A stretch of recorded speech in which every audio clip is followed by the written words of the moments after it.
I knocked on the door of the house that had once held my laughter, and my daughter opened it as if she had been taught to answer only for strangers. She looked at me the way a portrait looks at a liar, cool, measured, and unwilling to be moved. I had walked the 3 blocks with my mason jar of coins clinking in my bag, the same jar I'd used to save for my granddaughter's first bicycle and for rainy day prescriptions. The jar felt heavier than it ever had. Perhaps it was the weight of years. Perhaps the weight of having loved until the ropes that once bound us frayed into something thin and whispering. I carried my pearls in a little velvet pouch inside my coat, old, a little yellowed. Never flashy, but they were a map of a life. The nights my husband and I scraped together for rent, the afternoons his hand would find mine on the kitchen table, the day I sold a silver locket to pay for my son's schooling. Those pearls were not jewelry to me. They were a chronology of sacrifices. When she opened the door, she did not hug me. She did not even offer a step inside. The foyer smelled of lemon cleaner and something surgical, sterile, affronting. Behind her, the marble stairs rose like the steps of a temple built to deter the poor. The house had been refitted in the years since my boy, my son, had gone to his reward. Modern art, glass, lights that made the walls look like they were pretending to be clouds. There was a framed photograph on the console, my daughter at some charity gala, gloved and resplendent, a gold bracelet catching the flash. My face was not in that photograph. I thought I'd come for tea, I said. For tea had been the language of our family, the ritual by which we measured time. Teapot, chipped mugs, the slow leaning into one another's stories. My voice trembled, not because of age alone, but because grief finds new ways to wear a person down. She smiled with the economy of a woman who has learned that her smile must earn nothing. "Mother, it's not a good time," she said. "We're getting ready." Ready for what? I heard my voice betray me, high as a bell in the quiet. "For the gala," she said. "Tonight, you know, our charity's spring fundraiser, the Grayson Foundation." I had known of the foundation in the abstract, names and invitations that smelled of heavy paper and more than one syllable. I had written a check once, $50, because even I believed in the purple-lipped kindness of public philanthropy. My daughter had called that generosity quaint. Now, the gala was to be the coronation of a new house in my own bloodline. And there I stood, a mother without standing. She stepped back, and behind her, the hallway swallowed the sound of my shoes. "I'll leave some pastries," she offered, as if pastries could paper over evenings of absence, years of small cruelties. "But we're very busy." It is strange how one small word, very, can be the edge of a blade. I left the mason jar on the kitchen sill of that house, where the sun hit the glass and made the coins inside look like a scattered treasure. I remember thinking, with the fierce stubbornness of all old women who have stocked up on memory, that coins were proof, small, cold, incontrovertible proof of care. I had paid for dinner, for repairs to my grandson's bike, for the plane ticket once when my daughter needed to be home. I had worn my sleeves thin patching clothes, had learned to find the way to smile without being asked. I had been the family's, as the French would say, bank, and home combined. And in return, I had been called a parasite, quietly, like a name folded in a napkin and tucked away. They called me Parasite once, when my daughter thought I wouldn't hear. She's been living off us for years. This from a woman who had never known what it was to count a month's rent twice. I still hear the word as if it were a bell tolling for me, and I will tell you now, listen as if I am whispering a truth you must not forget. The bitterness of words does not erase the facts of what a person has given. The mason jar, the pearls, the chipped mug, these were my ledger. That night I walked home under lamps that smelled of burnt sugar and linden trees. I sat at my own small table with the chipped mug that had once been the center of my universe and drank tea that tasted like a memory of better weather. I set the pearls on the table and smoothed the scratches. There was a letter on the table, as if the house had decided I needed reminders. A note from Social Security about a small increase and a thin envelope from a law firm addressed to my daughter. It was one of those pleasures, then pain again, paper that spoke of things I had only half known. I picked it up with fingers that had buttoned shirts and braided dough and bandaged knees. The return address read, Hawthorne and Pierce. I am not a woman of the town court. I do not know the cadence of legalese in my bones, but I know a locked box when I see one. I know a signature that has been made to fit what someone thought convenient. Years ago, when I was younger and the world less stingy, my husband used to say, occasion teaches you more law than lectures. I suppose life had its lessons, and I had not been paying proper attention.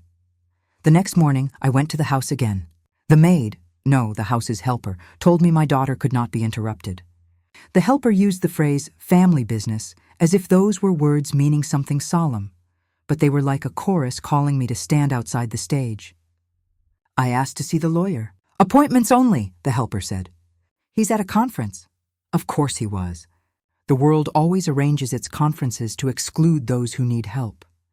There was a man in a suit who handed me a card, the sort that is heavy with the promise of assistance, but when I called, his answer was the same as the house: appointments, conferences, imminence.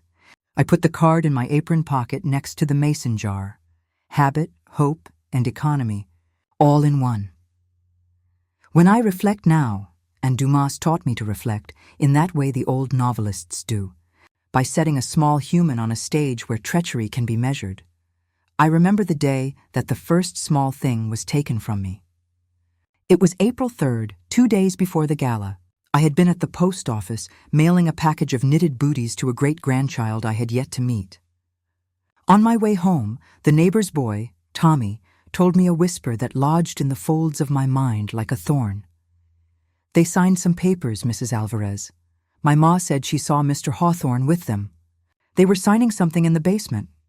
I smiled, because Tommy, bless him, liked to tell stories and make them big. But that evening, while I polished my pearls and listened to the radio, a small, authoritative voice in the news announced a change of trustees at the Grayson Foundation, with some local business magnate stepping in and my daughter's firm named as a key administrator. The announcement felt like a spat of hot ash on my hand. I began to keep a small ledger, a crooked thing, written in pencil, of the ways I had been present. In the margins I wrote dates: March 2nd, gave daughter $150 for car repair. May 12th, paid $200 toward grandson's school trip. January 4th, lent $200 for emergency dental. Numbers make a case, you see. They are like soldiers. They stand where words may fall. On the morning I found the durable power of attorney form shoved like a joke under the doormat of my mailbox, my hands shook. It was a copy, a photocopy crumpled as if someone had treated a testament as if it were only junk. The form had my name on it, in a signature that was both mine and not mine. The date on the top was January 15th of the same year. I do not know how they did it. Perhaps some clever hand traced. Perhaps some convenience allowed them to claim the habit of my scrawl. But the words durable power of attorney stood there in heavy print, and beneath them a clause that read, in softer legal tongues, that my daughter should be the acting agent in all matters of financial concern if I were incapacitated. I had not signed anything like it. My signature had the little loop at the end, like a ribbon caught in the wind. This forgery had the confidence of someone who writes for banks. Something inside me changed then. Something that had been bending booed. The world had always believed me pliant, and in itself that made me dangerous, for those who mistake kindness for weakness rarely check if the soil in which they plant will bloom thorns. I traced the photocopy with my finger as if the paper could tell me how it had been made. When I looked up, the neighbor's window was open, and through it I saw the shape of a woman who I used to think of as an aunt, my sister-in-law, standing at her sink, her face a study of nothing. She washed a dish with deliberate motions, and I knew she had seen me. Later she would tell me she had heard nothing, had seen nothing. People practice small amnesia like a virtue. I went to Hawthorne and Pierce with the photocopy. The receptionist, polite and efficient, offered coffee and a brochure about elder law. The man who finally saw me was younger than I expected. He had clean hands, a neat tie, eyes that tried to be soft. We meet many things like this, he said slowly, as if he were explaining a math problem. People can be confused. Signatures can be disputed. A signature isn't a heart. He used the word heart as if it were a legal term. Someone tried to steal my life, I said. And the word stole felt both childish and precise. He looked at me, and for a second I wanted to be the woman at his age with a list of accomplishments. We can contest a durable power of attorney if we have proof of forgery, he said. We'll need an expert, perhaps a handwriting analyst. We'll need witnesses. Time matters, time matters. I wrote that down in my head, as if etching a plan on the back of my mind. The lawyer gave me a form to fill. Statement of contestation. The ink bled a little where my fingers touched it. I did what I could. I wrote that I had never signed the documents, that my daughter had seemed distant of late, that certain calls had gone unanswered. The lawyer's face was a map of what to do next. He told me to gather proof, old letters, the chipped mug with the lipstick on the rim, anything that could show pattern and habit. We often subpoena documents from banks, he told me. We can request account activity. We can get the original document. Law in the modern age is a series of papered cages. You must know which key to fit. When I left the office, the sun was setting in a negligence of gold. A child skipped by and dropped a bubble which shone, then popped. The suddenness, a smallness of the pleasure made me feel absurd. I had always loved bubbles. I walked home with the mason jar and the photocopy and the weight of the lawyer's words tucked into my coat like a talisman. That night I dreamed of locked boxes. In the dream, my pearls were hidden under the kitchen floor, and I dug with the palms of my hands until my nails bled. When I found them, they were dirt-streaked but unbroken. I woke with the taste of iron on my tongue, like a small grave. The reality of my waking life was smaller, but sharper. The photocopy of a document that made my days into ledgers, the way my daughter no longer spoke to me, and the house that had once been warm, now an exhibit. In the days that followed, small cruelties multiplied like mice finding crumbs. Invitations to family events came in forms addressed the Graysons, my name omitted like a forgotten table. At a summer barbecue, one of those things that money stages to show that it has nothing to prove, they put the name card for my seat on a sideboard and then pointed with tight smiles to the guest room. You won't want to be in the way, Mama, my daughter had said. I had sat on the guest bed, folded hands over my knees, and watched the family move in a choreography that declared me as absent as an old coat in winter. The first micro-cliffhanger, because life likes to give us short, sharp edges. I never expected what I found in that drawer. The drawer had been the one in which my husband had kept his watch, an old brass thing that ticked like the heart of a timepiece. When I opened it, I found envelopes pressed flat, names inked in a hurried hand, receipts, and beneath them, a thin, legal-looking envelope marked Estate Matters. It was not addressed to me. Someone had been sorting the belongings as if inventory could erase kinship. I began to pay more attention to the small faces, the housekeeper who looked at me with a quick, sympathetic pity and then looked away, the banker who suddenly had time for me after I mentioned the contested durable power of attorney, the neighbors who spoke in that language of safety. We wouldn't dream of getting involved. The world takes kindness as a chance. One evening, I write the date so that the truth is pinned like a butterfly on April 18th. At 7:15 p.m., I overheard my daughter on the phone in the garden, her voice low and urgent, a stadium of words turning. Yes, the transfer after the gala. We can wait until after the gala. The lawyers are set. The property will be vested in the holding company on May 1st. I stood at the kitchen window and watched her silhouette like a caryatid on the lawn. Her back was to me, the telephone flashing like a small betrayal. The night wrapped around me cold as a ledger. She spoke names, Mr. Hawthorne, Ms. Pierce. They sounded like neat instruments in a symphony written to exclude me. We'll tell her it's a formality, she said. We'll tell her she's being difficult. I pressed my forehead against the cool glass until my breath fogged the pain, the inverse of a child's breath on a winter night. When she hung up, she came in with the smile that silenced a room. Do you need anything? She asked.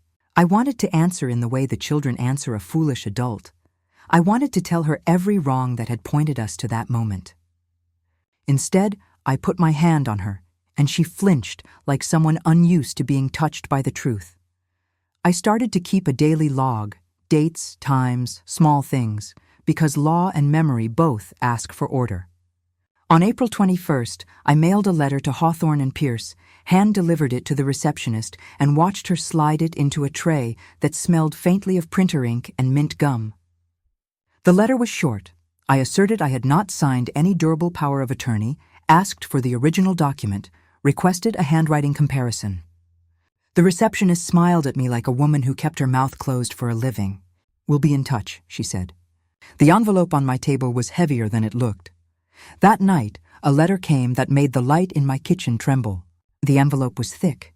I slit it with the gentleness of one opening a present. Inside was a printed page, an account statement showing several transfers, a notation that, on April 3rd, a wire of about $230,000 had been authorized from an account in my name to a newly formed entity, the Grayson Holding Trust. The notation had an account number and a reference. Settlement, estate consolidation. I laid the paper on my table, and the sound it made, thin and serious, was like a gavel. I would have laughed then if it had not been so terrible a comedy. Where did one belong when the money that had been named in one's life was moved like a chess piece? Where was the home for an old woman when the hearth was sold a little by little? At the bottom of the page there was a stamped notation, authorization signed 04/01/2025. I held the date like a splinter. April 1st would have been a day of jokes in other hands. In mine, it had been a day I'd spent at the pharmacy getting a refill for a prescription, my pearls in my bag, my mason jar counted. The world likes coincidences that favor the bold. I called Hawthorne and Pierce that very night. The voice on the phone was careful. "We have records of an executed power of attorney in our custody," the man said. "If you contest it, we must follow procedure. There will be forms, fees, assessments." He named the costs casually, as if the price of fighting for one's life were a fact to be balanced against the cost of a cup of tea.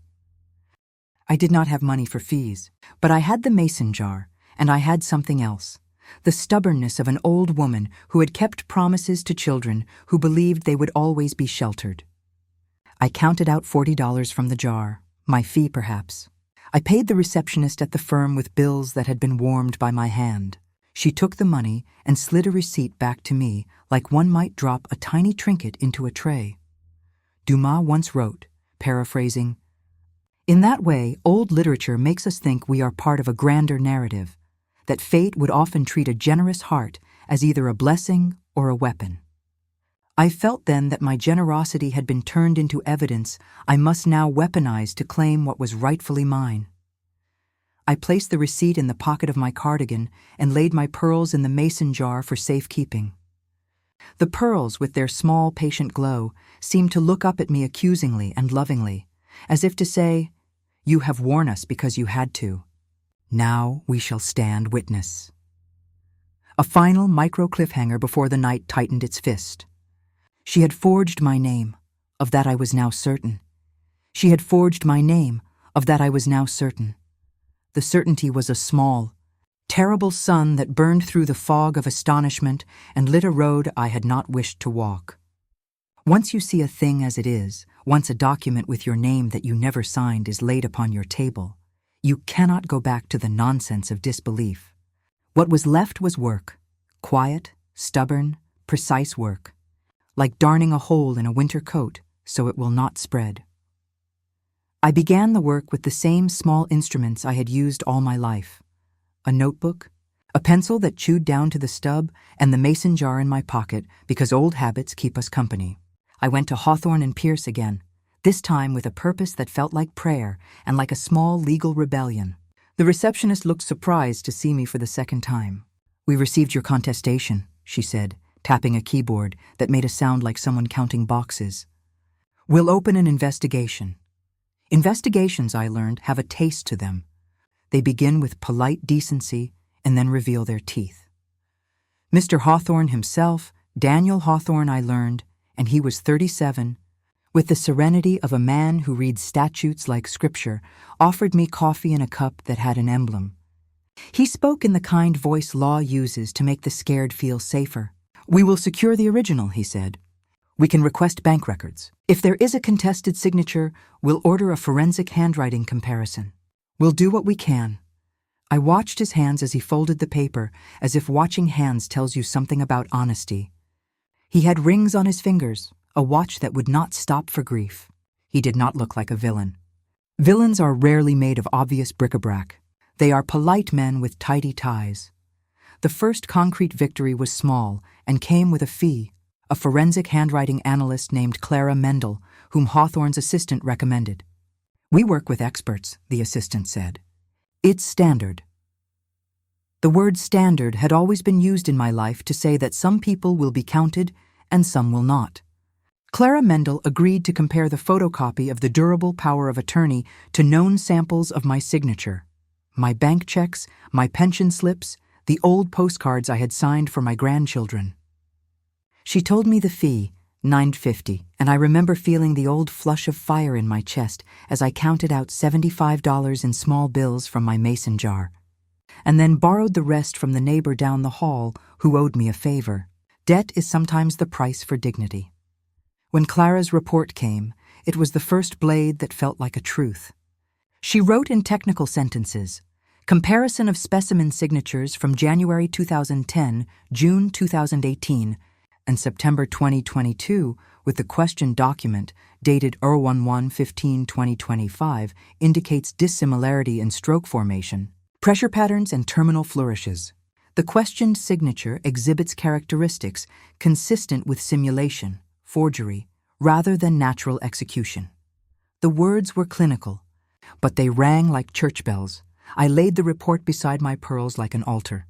My hands trembled when I called my daughter that night, because despite everything, a mother still hopes to be mistaken. The call did not go through. Perhaps it was deliberate, perhaps not. When she did pick up finally, her voice was brisk, rehearsed, kind in that flat way of people who need to look unmoved. "Mother, you really must stop. This makes us all uncomfortable." The words, "make us uncomfortable," were, of course, meant to place me at the wrong side of propriety. "We're going to resolve it," she added. "We've hired counsel." She named Mr. Hawthorne with the possessive pride of one who claims a sword she intends to wield. I felt ridiculous for an instant, me, with my pearls and my jar, opposing a team of lawyers and a foundation with a board.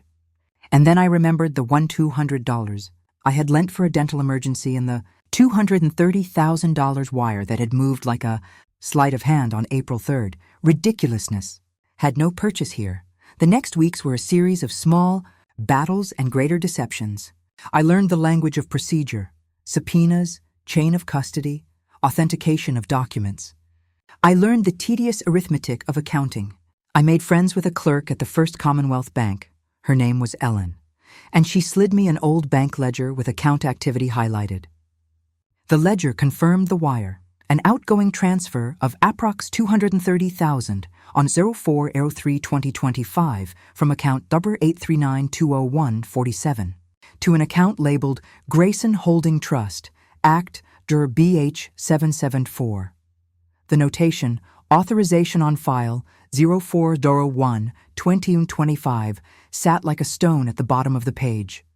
Ellen left a pen on the table for me as if to say, "Sometimes we lean on small help." I began to trawl for small witnesses. The neighbor's boy, Tommy, was only 8, but his memory was a collection of the unimportant, which the important sometimes forgot.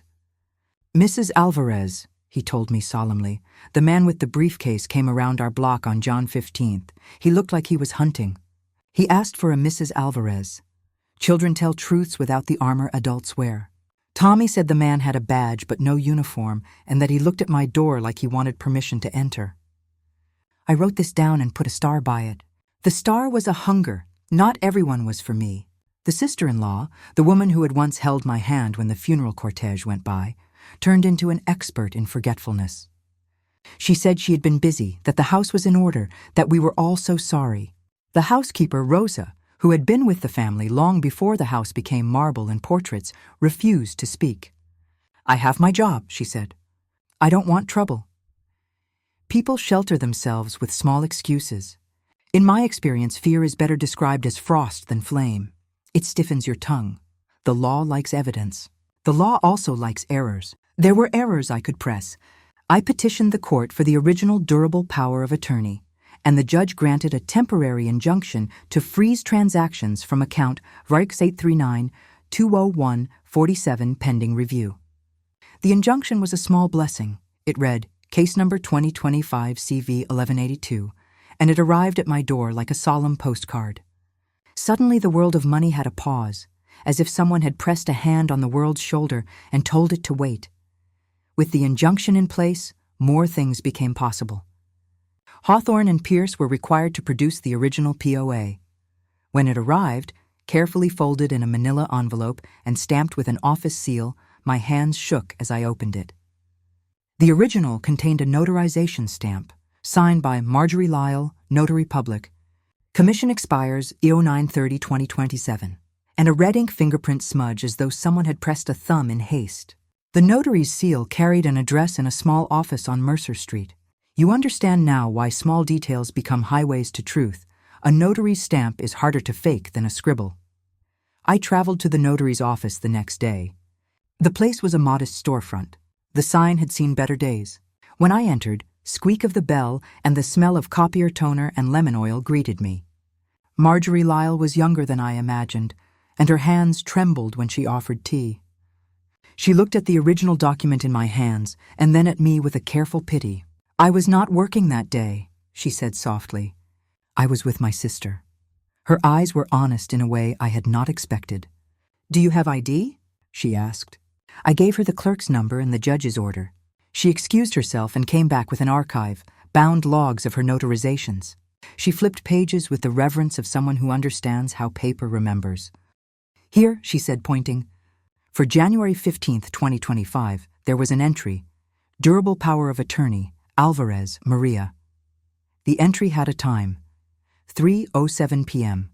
The signature was hers. But look, she said. I did not notarize this file. See how the ink is printed under my line, as if stamped later? Her finger traced an oddity. Someone had inserted the stamp. Later, gentler inspection revealed that the stamp on the original looked like it had been applied with a different pressure pattern. And under ultraviolet light, an outline suggested the stamp had once been elsewhere. The subplot, this small treachery of a stamp, was the first crack in a broad facade. The notary's ledger had been altered. I remember the exact time when the world shifted in my chest like tectonic plates. It was April 28th at 10:30 a.m., and the rain had been trying to decide whether to fall or not. I had been in the bank's records room, a small space that smelled of paper, when Ellen slid me a photocopy she said she had found in a miscellaneous drawer. The photocopy was of an email thread. It bore the header, Transfer Authorization, Grayson Holding Trust. The chain was short but lethal. An email from dhawthorne@hawthornepierce.com sent on 03/30/2025 at 09:12 a.m. read, Please route for signature. Client requests expeditious handling. Authorization can be routed via courier if needed. Please confirm receipt. A reply from Operations of First Commonwealth Bank COM at 09:44 a.m. said, Receipt confirmed. Awaiting signed authorization as of 04/01/2025. The emails were not proof of forgery, but they were a road toward proof. They suggested coordination. Who had sent the authorization for the transfer? Where had the signed authorization come from? The email chain had an attachment, but the attachment looked like a little door that would not open without keys. Ellen's eyes met mine with something like resolve. There was CCTV in the courier corridor, she said. Not many people notice it. I can request footage if you have a court order. The bank's corridors, it seems, keep their own tales if you know where to ask. I applied for the footage through my lawyer. It arrived on a hard drive, a small machine that would make the images clear, and for that small piece of technology, I will always bless the modern age. The footage showed the bank's courier area on 04/01/2025 at 2:58 p.m. A courier in a gray coat entered, briefcase in hand. He moved with efficient steps to a cubby labeled Alvarez and left with a manila envelope. He did not look at the camera. The envelope was then seen being taken to the Grayson estate on the same day, delivered to an address with a security code. The footage of the delivery was grainy but unmistakable. The courier approached a woman in a coat. She accepted it, signed on a pad. The camera angle was bad for faces. At 3:07 p.m., the courier returned to the notary's office and then left. The notary's ledger had, as mentioned, an entry for 3:07 p.m. I felt as if I had been given a key and a scream at once. The pieces that had seemed separate, emails, notary logs, bank transfers, began to sink into a pattern. The courier, the delivery, the altered stamp. Who had arranged the chain? The courier's identity was listed in the bank logs as J. Morgan, but when I called the number listed for the courier company, someone with a thick voice told me bluntly that they would require a subpoena. Subpoenas, I was learning, were like the gates to a city. You can knock, but sometimes the guards need something heavier than a knock. We subpoenaed the courier records. The man at the courier company, when faced with the court order, became cooperative in that way people can when a judge looks upon them. He sent an affidavit. The courier J. Morgan had, on April 1st, delivered an envelope labeled Authorization Alvarez to a security desk at 72 East. Grayson Lane. The affidavit had a time stamp, 3:02 p.m. The security logs at the Grayson estate showed a signed reception of a package at 3:05 p.m., signed by an illegible scrawl.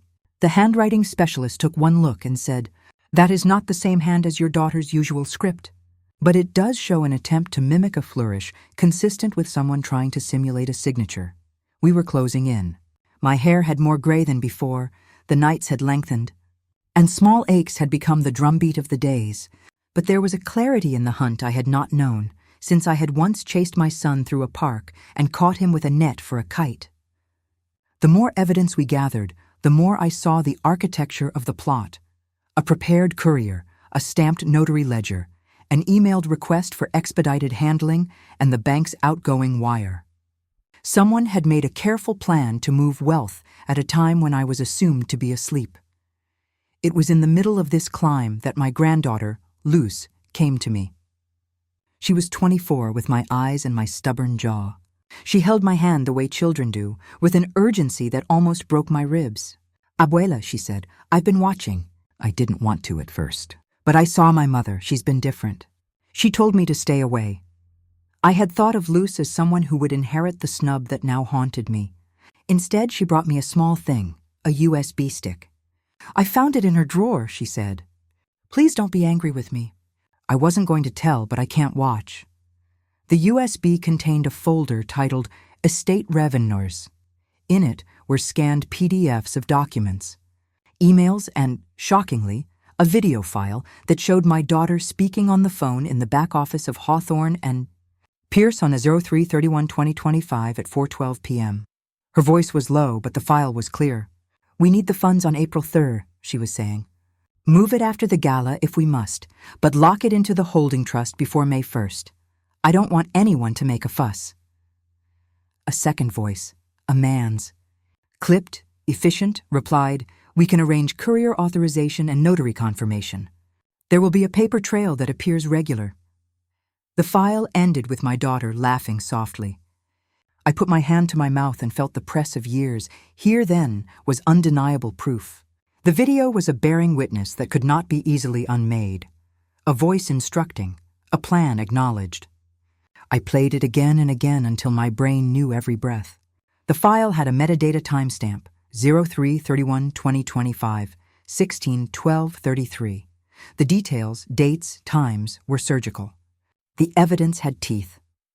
A Dumas-like aside comes to me now, and I will say it plainly because I have learned the habit of the old storytellers. Betrayal is a species of theater. It requires players and scripts and audiences who pretend not to see. When men and women conspire to steal a life, they do so with the same theatricality as emperors who dress in robes thinner than their conscience. Justice, too, is a theater, but its actors, often late to the stage, arrive with torches and notepads. The video had my daughter's laugh on it. I remember the moment I made my choice. It is, perhaps, the turning point of the tale. Not the discovery itself, for discovery is only preparation, but the instant when a soul moves from being acted upon to acting. I sat at my kitchen table, the pearls beside the mason jar, the USB plugged into the old laptop that sang when it woke up. Luz stood by me, one hand on the back of my chair. The house seemed to breathe with the knowledge that something was coming. I looked at my hands, thin, stained with tea and tomato paste from years of cooking, and I felt the old steady electricity of resolve. I had options of a kind. I could continue in the legal slow churn, affidavits, hearings, appeals. That would take months or years and perhaps leave the money off in the hands of a holding company built like a fort. Or I could take the evidence into the light of public embarrassment, into the gala where my daughter would be crowned by applause and where the Grayson Foundation would be lauded for charity. She would stand before a room of people who thought themselves kindly, and I could show them the cameras, the emails, the notary ledger, the courier affidavit, and the video. Humiliation has its own justice. The clock was against me. The gala was on May 1st at 7 p.m., and the trust transfer was slated to be vested at 11 a.m. that same day. The bank had agreed to hold the funds pending the injunction, but the foundation's lawyers had moved to vacate the injunction on grounds of urgency. People with power always have better reasons for haste. There was a legal hearing scheduled for April 29th. The judge would decide whether to lift the injunction or keep the status quo. The law was a chessboard, and the pieces were men in suits with clean hands. I chose both paths. I would not let them make the law be only a theater of delay while riches became abstractions. I filed the video, the courier affidavit, and Clara Mendel's handwriting report as evidence with my attorney. The filing was dense and smelled of printer ink and the paper industry. At 9 a.m. on April 29th, the court convened. I sat in the wood-paneled room with my pearls hidden beneath my cardigan like a secret. Hawthorne and Pierce's counsel, Mr. Hawthorne himself, stood and argued for the lifting of the injunction. He looked at me with a lawyer's coolness. "Your Honor," he said, "this estate consolidation is an orderly matter. The documents are in order. The accountability has been established. My attorney, bless his patience, the man named Samuel Reyes, stood and presented our evidence." He began with Clara's report, and then, as if taking from his sleeve an impossible rabbit, he produced the video. The courtroom watched in a hush that felt like snow. When the video played, my daughter's voice filled the room, low and plodding. I watched the faces of people who had once smiled at me at family holidays harden and then go slack with a kind of disbelief. The public nature of the evidence was a new kind of wind. The judge, Judge Lillian Hart, was not a woman who pretended to like the theater of emotion. She looked at the exhibits and asked questions with a scalpel's precision. "Ms. Alvarez," she said, addressing me, "is there anything that exculpates your daughter?" My throat closed, not for tenderness, but for the story that had shaped us. "No, Your Honor," I said. "Only the truth." The judge did not immediately rule. She ordered a continuance to examine the evidence and set a hearing date 2 days hence, on May 1st at 10:30 a.m. The injunction remained in place for the moment. The ruling, then, became a delicate thing. The court would hold the key for a little longer. After the hearing, the courthouse lobby felt like a place where thunder could assemble. People stopped me, neighbors, a man who serviced my heating, and asked softly if I was all right. There was pity in the looks, the kind that makes a woman want to hide. I thought then of my husband, the way he had said fortunes have their own ears. The hearing had given me a space to breathe, and a date that mattered. If any moment demanded a Dumas-like moral beat, it was here, where the law and destiny seem to converse. We are shaped by our choices. Yes, but we are also somewhat shaped by the cunning of others. In the great ledger of life, some hands try to write over the names of those who have loved them. The work of justice is to restore the ink that was smudged. The judge set the hearing for May 1st at 10:30 a.m. Between April 29th and May 1st, the world narrowed and then widened. People began to choose sides, like a river choosing a channel. My daughter called and left a message that was all honey and apology. "Mother, we can talk," she said. The tone was the same tone she used when asking for favors at the dinner table. I did not answer her. Luz wanted to confront her openly. She wanted a duel. I wanted the law to do its patient work and justice to take its due course. I also wanted to stand in that hall and say everything that had been kept from me. On April 30th, the night before the hearing, I sat with my pearls in my hands. The house was quiet save for the hum of the refrigerator and the clock that had been my husband's. I went through the evidence again, Clara's handwriting analysis. The bank ledger with the $230,000 transfer, the courier affidavit, Marjorie Lyle's amended ledger note, the emails from Hawthorne's office, and the video. Each piece felt like the thread of a tapestry that would, when pulled, reveal an image. I made a decision that felt like stepping off a cliff with a rope tied at my waist. I would attend the gala that night. I would not go as the wronged mother who sat in a corner and cried. I would enter as a woman with papers and proof and the dignity of a life not to be erased. I knew that the gala was a risky stage, the cameras, the socialites, the speeches, but there was a kind of truth to be told in public, where those who had cheered when the money was polished might hear the sound of the polishing agent being revealed. Luce protested. "Abuela, you can't," she said. "They'll humiliate you." Her worry was the worry of the young who behave like parents at times. "If you go, you must be careful." I made arrangements. At 6:30 p.m., I would be driven in by a friend to a side entrance. I would slip in quietly and stand where the spotlights could find me, but not where their guards could shove me. I told Samuel of my plan. He put on a face that was the blend of concern and admiration. "You must let the court do its work," he said. "Public spectacle can backfire, but spectacle was not what I sought. I sought recognition. Is there a difference? Perhaps not. I thought of my mason jar and my pearls and the chipped mug, icons of a life made of small economies. I thought of the $200 for the dental work, of my son's funerals, of the nights I had sewn sleeves by candlelight. I thought of being called a parasite, as if the people who eat from your table can name you with contempt and think their name is law. The gala was a mosaic of light and charm. Dresses like swans glided. The air smelled of lemon and something expensive, like the scent of names. I had a dress on, a dark green that once belonged to a cousin, and my pearls around my throat. Luz braided my hair in the kitchen of a borrowed apartment. She pinned a small brooch to my cardigan. We arrived at the side entrance as planned, at 6:42 p.m. The security guard barely glanced as we passed. Inside, the hall was a cathedral of applause. My daughter was radiant on the dais, making her remarks about community and giving back. My presence felt like a pin in a map. Then, as if the world liked its moments timed for the greatest effect, the lights in the hall dimmed for a moment of presentation. An oversized screen descended, and the gala director introduced a special donor with a slideshow. My heart lodged in my throat. Was it stupidity to dream that the truth might be revealed on such a stage? Perhaps. But perhaps a public place would not allow them to pretend.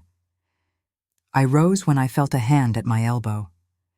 It was a woman I had met once, Mrs. Delgado, a friend from somewhere I had thought long gone, who had overheard my story on the street and had the kind of courage that sounds like rain.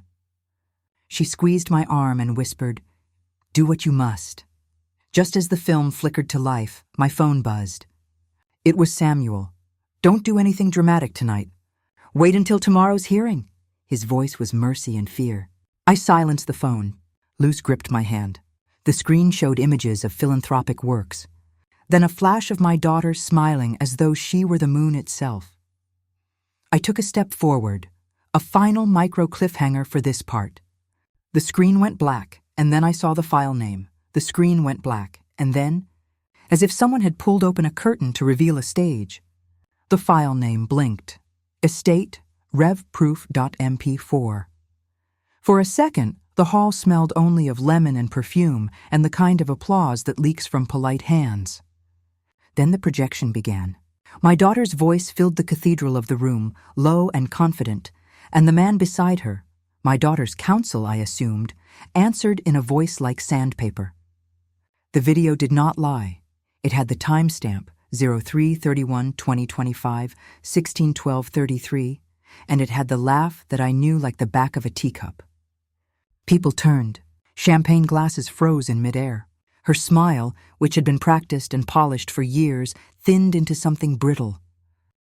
I could hear a pin drop. The sound seemed as loud as a gavel. For a moment, the gala existed as a theater without walls, and the whole world watched as the actors were caught in their own script. A gentleman at a front table stood and said, in that brittle voice of those who prefer order, "Is this part of the program?" The gala director's face had gone paper white. My daughter's fingers trembled. She rose, graceful, for she still knew how to be that, and said something into the microphone that sounded like a bouquet of words arranged to distract. But words cannot rewrite actions caught on film. The projection played the email thread. It showed the courier footage at 2:58 p.m. on April 1st. It showed the package delivered to the Grayson estate.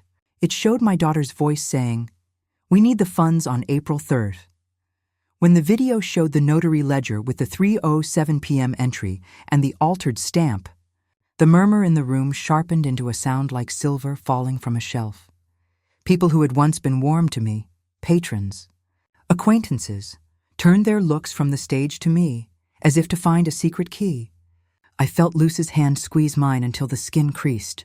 I looked for the security guards and saw their eyes widen, like men who had been told to expect a peaceful Sunday and had been given a storm instead. My daughter moved swiftly. She asked the director to stop the video. The director, flustered, tapped the tablet. This was not scheduled," he stammered. The microphone caught the whisper of a lawyer's scramble. "Please, this is private," my daughter cried, voice high now. "This is defamatory." The man at the head table demanded that the gala director pull the plug, and the director did, with a trembling finger. But the pictures, faces, emails, ledger had already carved their way into the room's memory. People had leaned forward and seen. Eyes that had once seen me as someone quaint now saw instead an act of boldness they had not expected. One woman, Mrs. Delgado, whom I had met only a week before in a cafe, stood and cried out, "This is wrong!" Her voice was not very loud, but it landed like a stone thrown in a pond. The ripple reached the moral center of several tables. Some people applauded softly in solidarity. Others hurried away, embarrassment like a coat they could not button. Her laugh echoed like a verdict. The rest of that night moved like a dream with too much color. Security asked us to leave the room to avoid a scene. The gala director wanted to avoid scandal. I was escorted out by a volunteer who kept looking at me as if I were a comet he had never expected to see. My daughter left shortly after, her face pale and set in a mask that her social training could not smooth. Outside, the air was cool. Luce pressed a coat around my shoulders, and I felt the pearls against my chest like small, stubborn moons. By morning, the story had unfurled like newspaper wings. A few guests had already texted friends. Someone had posted a clip of the video on a social feed with the caption, "When philanthropy meets hypocrisy."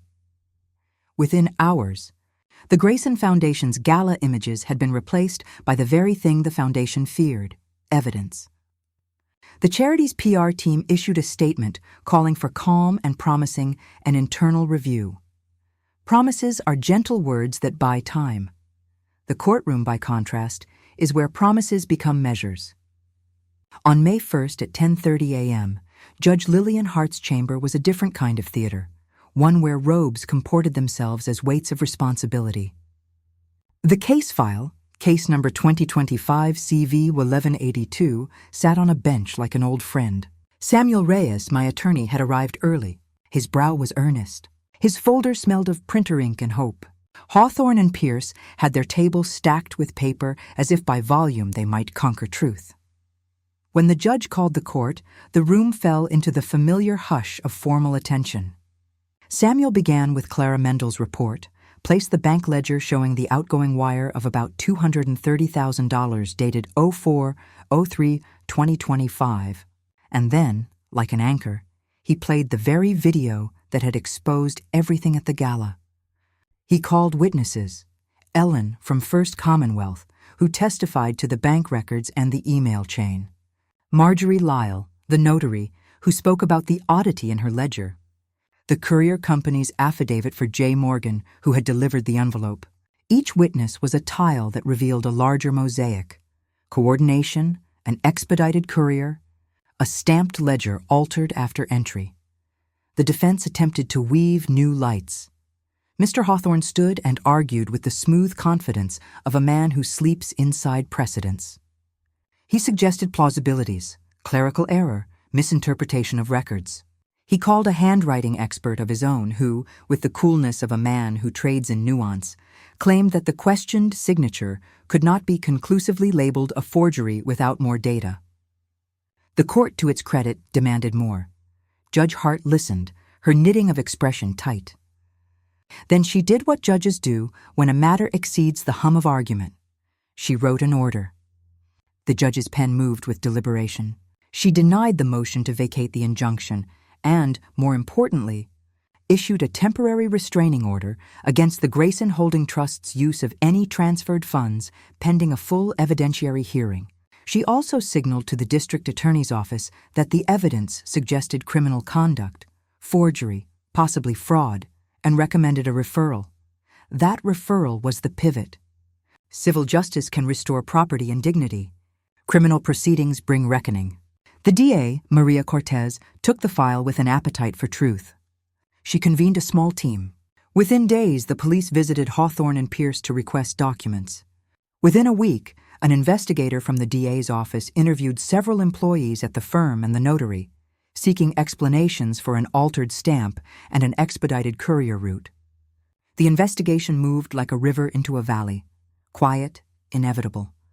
The DA's office opened a new folder. My daughter's world, which had been as stable as a picture frame, began to wobble. The board of the Grayson Foundation convened emergency sessions. Some members, grieving their own reputations, called for my daughter's suspension from the board pending investigation.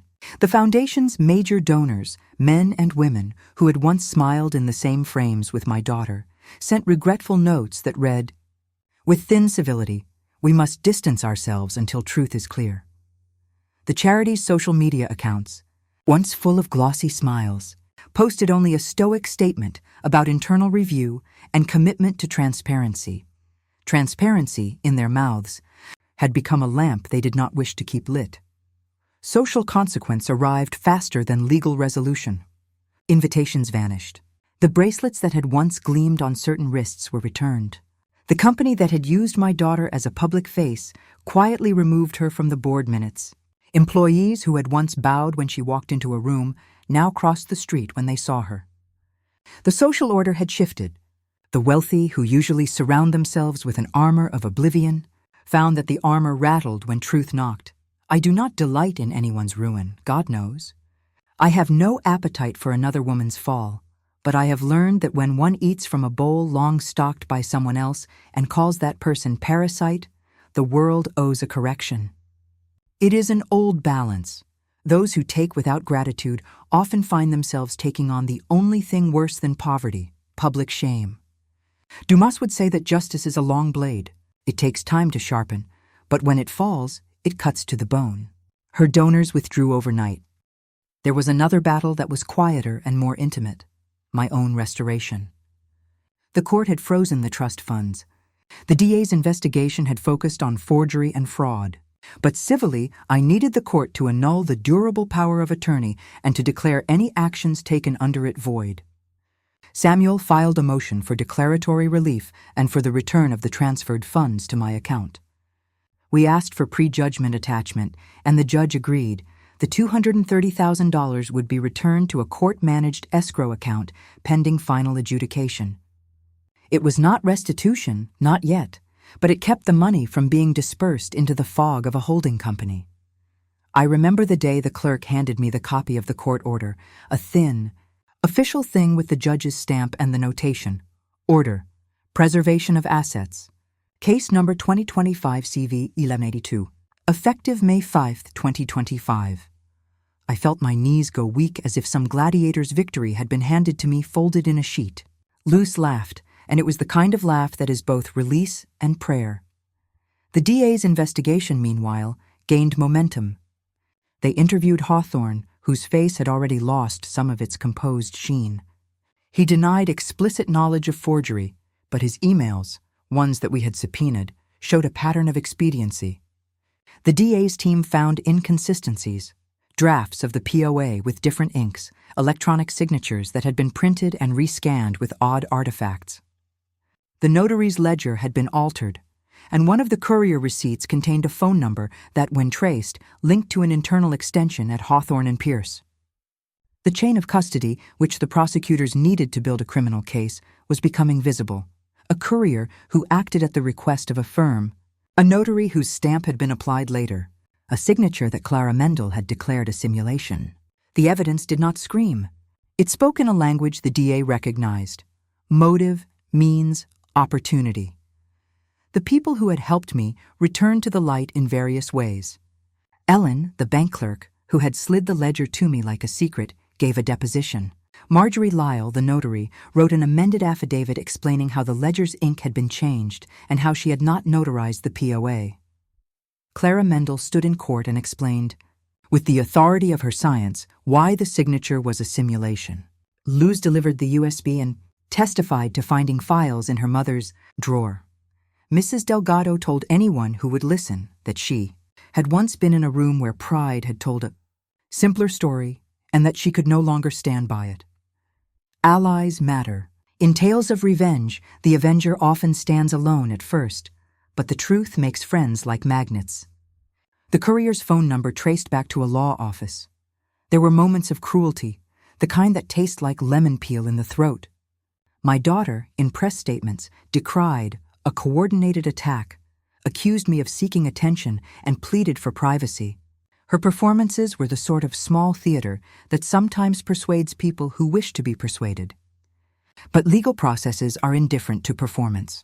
They proceed in papers and sworn statements, in stamps and tape recordings. The DA indicted 2 individuals, an assistant at Hawthorne and Pierce for falsifying documents, and, more consequentially, charged my daughter with conspiracy to commit forgery and fraud. The charges were serious. Class D felonies, potentially punishable by years in prison, fines, and professional ruin. I felt no exultation when the indictments were announced, only a cold sense that the scales were balancing. Civilly, the judge ruled in my favor in the declaratory judgment. On June 12, 2025, Judge Hart signed an order declaring the durable power of attorney dated 011-15-2025 void ab initio as the product of forgery, ordering the return of the $230,000 to a bank account in my name, and awarding me compensatory damages of $25,000 for emotional distress and punitive damages of $15,000 to deter similar conduct. The court also issued a judgment requiring Hawthorne and Pierce to produce internal transaction logs and disciplinary action against the assistant implicated in the document fabrication. I remember walking out of the courthouse with the judgment in my hands. The piece of paper felt warm from the sun and the press of my fingers. Luz cried, not from triumph but from relief, and pressed my face into her shoulder. People in the street stopped and nodded, as if I were an old friend who had returned from a long trip. I had, in a sense, been sent to the far country and had come back with the inheritance of my own name. The DA's case would go on. Criminal courts move like glaciers, slow and inevitable. But the public humiliation my daughter had feared had borne fruit. Her reputation was in tatters. Her firm suspended her, the Grayson Foundation removed her from the board, and donors who had once competed for opportunities to be photographed with her now refused to return her calls. The social platforms that once elevated her were now full of commentary and condemnations. Mercy is sometimes a private room. Punishment, when deserved, is often a public window. A Dumas-like moral aside lingers here. Those who seek to erase another's life with ink and urgency often forget that truth has patience. It sits like a guest at a table, and sooner or later it asks for its due. The proud who assume that the poor and the old have no recourse mistake mercy for weakness. There are times when the small acts of persistence become weapons more devastating than rage. The judge's pen had sealed more than a paper. And what of the things money cannot buy?